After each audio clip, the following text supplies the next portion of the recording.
Coming up on Safety and Awareness Today. I've been flying powered parachutes for about 10 years now. It is a beautiful way to see the countryside. Oh, it's the only way for me. We're on some four-wheelers, and we're talking about four-wheeler safety. We're going to be talking about some skiing. I'm going to talk to little Lauren McCarthy about the fun of this sport.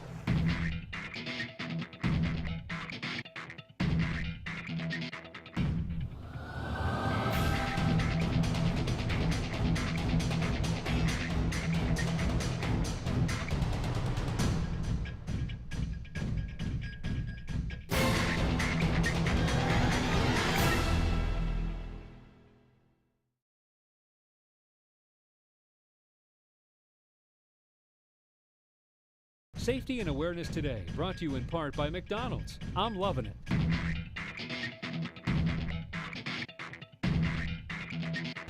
Right now we're going to be talking about some skiing. I'm going to talk to little Lauren McCarthy about ski safety and the fun of this sport.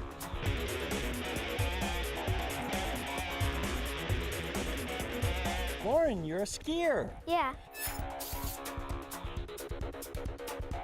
Yeah, you like it? A lot. A lot. That's great. Now, what are some of the things as far as safety? And I mean, you've had some, years of skiing now. What are some of the things we look for safety? Well, you need a life jacket, of course, Okay, yes. and you need to have the right kind for water. For the kind of water Yes. you're in. So really, we talked about that earlier. There's salt water and fresh water, and really it makes a difference on the life jacket. And you want one that fits you. Yeah. All right, what about skis? You need to have the right skis that fit your height and your weight and your shoe size. Okay, so there are things to look for. You just don't hop on any skis that come along. Now, where do you start them? Do you take them out in the middle of the lake, get them ready to go, get them on a boat? No, first we do dry land training, and Okay. then when you go into the water, you go near the shore, because there's less waves, and if something happens, you can always just swim in. Swim the shore. That makes good sense, because I don't think sometimes adults don't think of that. They get in a boat, they go out in the middle of the lake, they think they're going to ski. You do the dry land, you do the practice, you stay close to shore, the water's calmer, and you're going to be able to swim the shore if you fall off and have a problem. Those are good things. Now, when you ski, what are the kinds of things you do? Well, the first thing that you learn is to go outside of the wake. Okay. But then that's the main thing that you do. You just, as you get better, you go faster, and you have to go further out. Okay, so when you leave the wake, you're really moving. All right, but behind the wake, it's kind of a safe zone? Yeah, it's a lot calmer since the boat already went over any waves. Any waves, and it's leveled them out pretty good. All right. One important thing I know is you keep your tips up all the time. You have a younger brother, Daniel. What does he do? He likes to wakeboard. He likes to wakeboard. And in wakeboarding, do you leave the back of the boat area and go out outside? Yeah, like when you ski, you want to try to not jump, but when you wakeboard, you want to jump as high as you can and do tricks in the air. Okay, so that's one of the things you're trying to do with wakeboarding.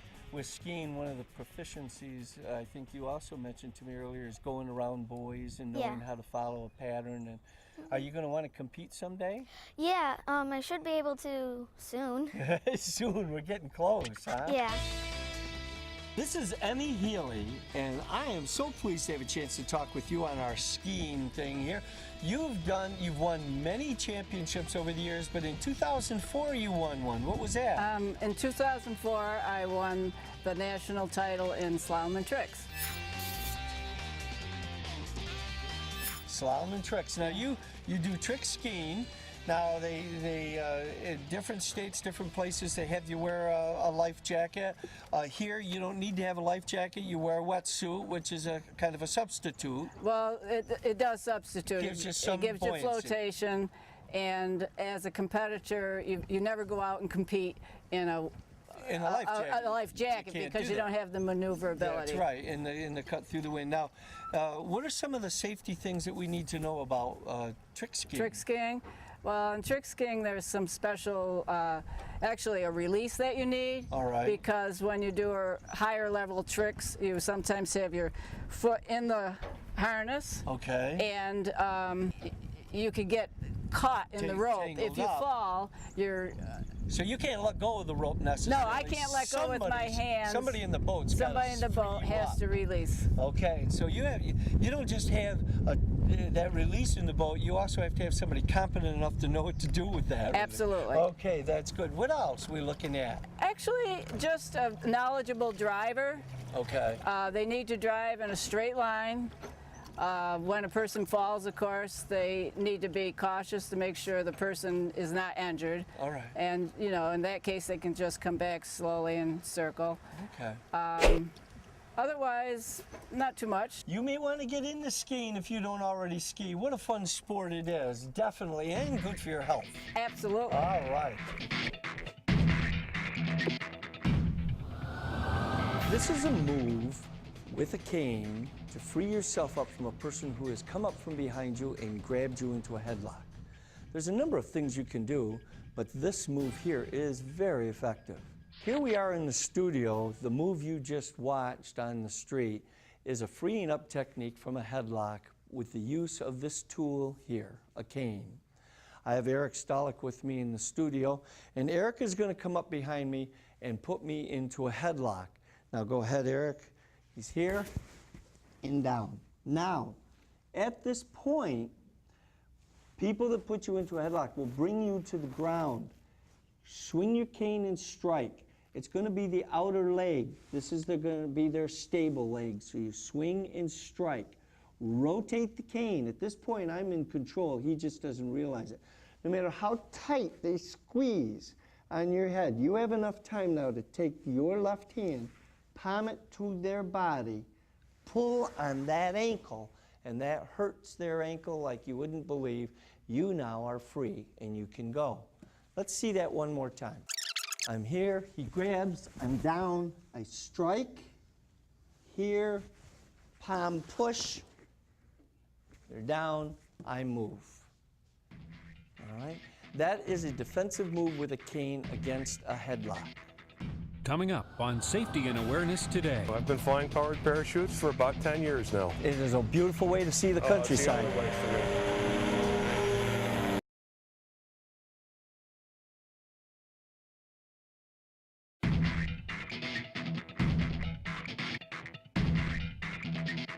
We're in Steuben right now, and we're going to go talk to Joe Hines about powered parachuting.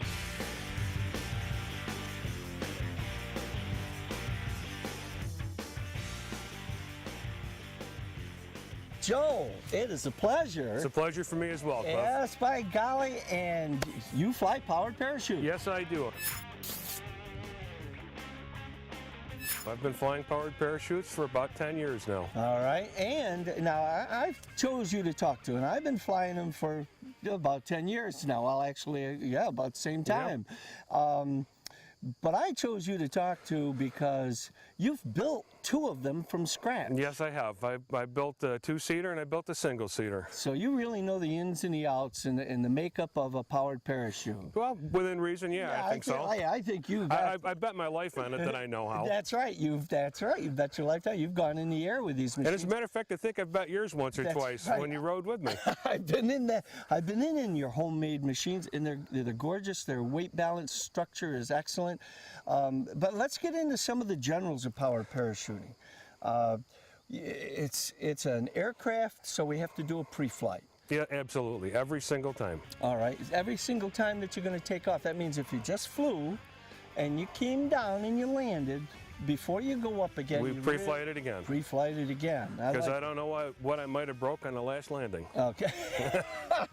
Or what might have changed. Yes, that's correct. Now, in that pre-flight, what are some of the things that you do? I check every single nut and bolt, every single one, to make sure they're tight, they're still attached. Yep. And I look the machine over to see if I've bent anything or twisted anything or anything's broken. Okay. And then I look for parts that may have come loose off the engine. Yeah. And because there's a lot of vibration going on. Yes, there is. This engine is a... It's a Rotax. It's not exactly a snowmobile engine. Those who do snowmobile would be very familiar with it, but it's the ultralight aircraft version of a Rotax engine. Okay. It has dual ignition and it has a gearbox attached. Basically the same engine, a little less horsepower out of the same cc's. Right. Yep, and then really there is some, you know, when you're throttling down, you're getting to a lower speed, there is some vibration. Oh, absolutely. For sure. Yep. Now, in that pre-flighting, you're going to start in one spot, work your way all the way around it. Yep. Checking everything. And I do it the exact same way every single time. Every single time. That's what I do. Yep. I was taught that when I was flying Cessnas. Every single way, you start in one spot, you end in that spot. Now, when you lay the chute out, what are you looking for when you lay your chute? I'm looking for all the chute lines to be attached properly, of course. Right. I'm looking for any damage that might have been done either by dragging the chute on the runway when I'm bringing it back to put it away, or possibly insects getting caught in the chute bag, or rodents. Okay. And I'm also looking to make sure all the lines are are spread out properly, so that there's no compression knots in them where two lines have crossed and make kind of a little slip knot out of themselves, right, which would make the chute inflate poorly, if at all. If at all. So you're clearing the front lines, clearing the rear lines, then you're clearing the brake lines. That's correct. All right. Then you get the engine up to the proper temperature, all right, and you've kind of gone through all this. You got the engine up to the proper temperature. It's all balanced now. You're set to go. Helmets? Helmets, wear helmets for the obvious reason. Yep. And they also have communicators in them. We have a little intercom, so I can talk to the cameraman or my passenger in the back seat. And the ground. Yeah, of course, yes. Because when we flew today, the flybys we did and the parallel or the pattern flying we did, we were in communication with each other all the time. Yep. I think that's important too, and a lot of people in small aircraft or ultralights, experimentals, aren't doing the radios, and the radios are a really safety factor. Yes, they are. All right. That way I know exactly what your intentions are before you fly, and I know. That's right. And if anything changes mid-flight, we can allow each other the same information. That's right. That makes a difference. In some of the fly-ins that I know that you've gone to, I've gone to, people don't have radios, and you're really just guessing. What is this guy planning on doing right now? And there's 3 other people in the air, and that one factor that they forget about, air turbulence. Yes. When one crosses in front of you, we got a big fluffy chute, don't we? Yes, we do. And it's kind of like being a cork in a whirlpool. Oh boy, it just pushes it all around. Well, that's powered parachuting, but it is a beautiful way to see the countryside. Oh, it's the only way for me. It is a positive, exciting thing. It's been a pleasure sharing time with you. Congratulations on all that you've done and built in many positive years of blue skies and safe landing. Thank you very much. All right. Coming up on Safety and Awareness Today. And we're on some four-wheelers, and we're talking about four-wheeler safety. Safety course, safety videos, safety DVDs.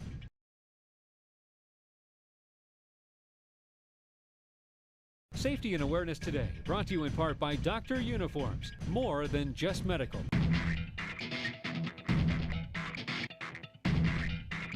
Here we are at Shenango Import Motors in Central New York, and I'm going to be talking right now with Jeff Stone.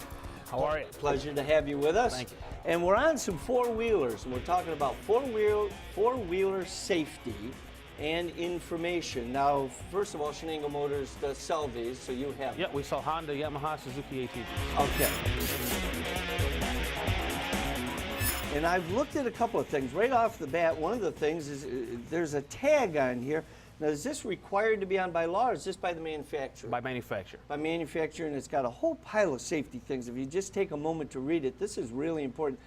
And the manufacturers, therefore, have really taken a hard step to bring about safety for the equipment rather than wait for laws to be passed. Exactly. All right, now because they've done quite a few things. They've got, and the safety course is available. Safety course, safety videos, safety DVDs. Yeah, I saw safety DVDs, all right, and safety videos, so that when you buy a unit, you give them one of these. Automatically goes with it, yes. And this really gives you some insight. They're going to sit down and read the booklet like they're supposed to, which they should. Right, exactly. At least they'll watch this. Right, and if you don't buy a machine from us, you'd like to have information if you own a machine now, you can come get one from us at no charge. So you can pick up one of these here at no charge, and you're promoting safety no matter what machine somebody's got. Right. That is great. That's important. Now, I did a little research, and I'll bet you know most of this stuff. If you go to the New York DMV website, they have brand new laws, guidelines and laws regarding four-wheelers. Yes, ATV safety and ATV age requirements. All right, now if, and I think a couple of these things are important. First of all, we're going to cover some of the general stuff, but the most important things that are there, and they're new, and that is that if you're between the ages, if you're 16 and older, you're fine. You can operate an ATV, yes. You can operate an ATV, whether you have a driver's license or not. Correct. Okay. But if you're 10 to 15, you need one, either parental supervision, adult supervision, or two, adult supervision, or on property that is owned by your parents' legal guardian. Right. Or three, if you've taken the ATV safety training course. So if you've taken the ATV, which is free to take. So it's free to take. Yep. If you take the ATV safety training course, and you're between the ages of 10 and 15, you can go out on a trail. You can go on your own. Yes. As long as you're carrying the certificate that says you have that. And the certificate also, is if you buy a machine from us or any other dealer, they will pay you to take the course. Up to $100. Up to $100 to take the course. Take the course. Yep. It's that kind of safety and it's that kind of promotion that really makes a difference. Now, if you're under 10, then it's adult supervision only, and you need to be on your own property if you're not under adult supervision. Okay, yes. So it's adult supervision only if you're under 10, or you must be on your own property. Right. But now this is the tricky one. This is one that I saw. What about insurance? Insurance is required, I believe, by New York State law on all machines unless driven on your own property. But every machine we sell here, we always inform the customer, you need to get your insurance. You need insurance. You need to cover yourself and cover. Yep. Because there's a little catch in that. You don't have to have insurance if you keep it on your own property, but if it causes injury or property damage to anybody else in any way, you must provide an insurance certificate. To a policeman or a judge, yes. So even if you're on your own property, if you bumped into somebody else's car or another kid Correct. got hurt, you better have insurance. That makes good sense. Now, when we're riding these, how about passengers? So I put 4 or 5 people on it. No, there's no law that I know of in New York State that says that you can't have 2 passengers, but it is unsafe, it's unstable, and the manufacturers insist that we have 1 passenger only. 1 passenger only, and I've seen that on every piece of literature I've written. Just 1 person on it, it allows it to have the kind of stability it was designed to have. When you get too much weight up top, it makes it real unstable. Makes it unstable. All right. Now, they call them utility vehicles, but they also indicate the recreational. Exactly. Because it is nice just to get out and go on some of the trails and just to get out in the outdoors. And they've got storage compartments for them now, so you can take lunches, you can take food, you can take stuff to go out, fishing equipment, and go out by a creek. You can do that, and you can also work with them, the plow, wagons, and hauling wood. They really are durable. There's something else. Well, look, this has been a pleasure. It's exciting. The safety factors that have come about in these in the last couple of years are really impressive. That is definitely the right way to go. They're a powerful little vehicle. They can be a lot of fun if we do it safely. Yes.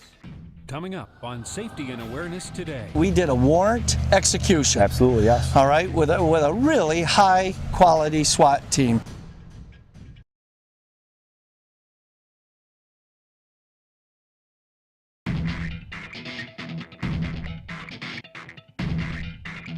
I have the chance right now to talk to Lieutenant Wayne Manilescu, and it's a pleasure to have you with us here on the show. Pleasure. By golly, what we just did, and we ran through it, I want to talk about it. We did a warrant execution. Absolutely, yes. All right, with a really high quality SWAT team.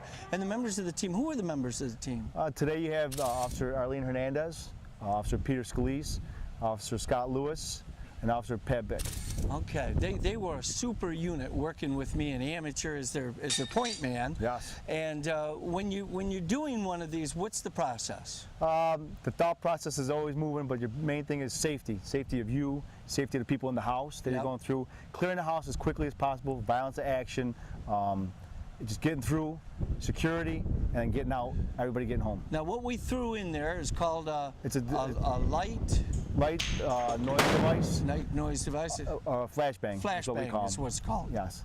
All right, now that's basically, that isn't to hurt anybody, that's a distraction technique. It just overloads the senses. We're going to try to overload the sight sense and the hearing sense. People usually will look where that bang came from, and that gives us that split-second break that we need to get into the house, violence of action, and overcome the whole room. And literally have an equal footing for a few minutes to get inside that barricaded house, or that house that may have a person with a gun. Absolutely. All right, excellent. Now, one of the things that you have to be concerned about is some people have dogs that are vicious, so you actually switch your point man. You have certain people that deal with attack dogs better. Yes. All right, but the whole team switches point. Yes. We anytime I could call on any one person to be the breach guy, to be my point guy, to be the person going in or out of the house, wherever we want them. Okay.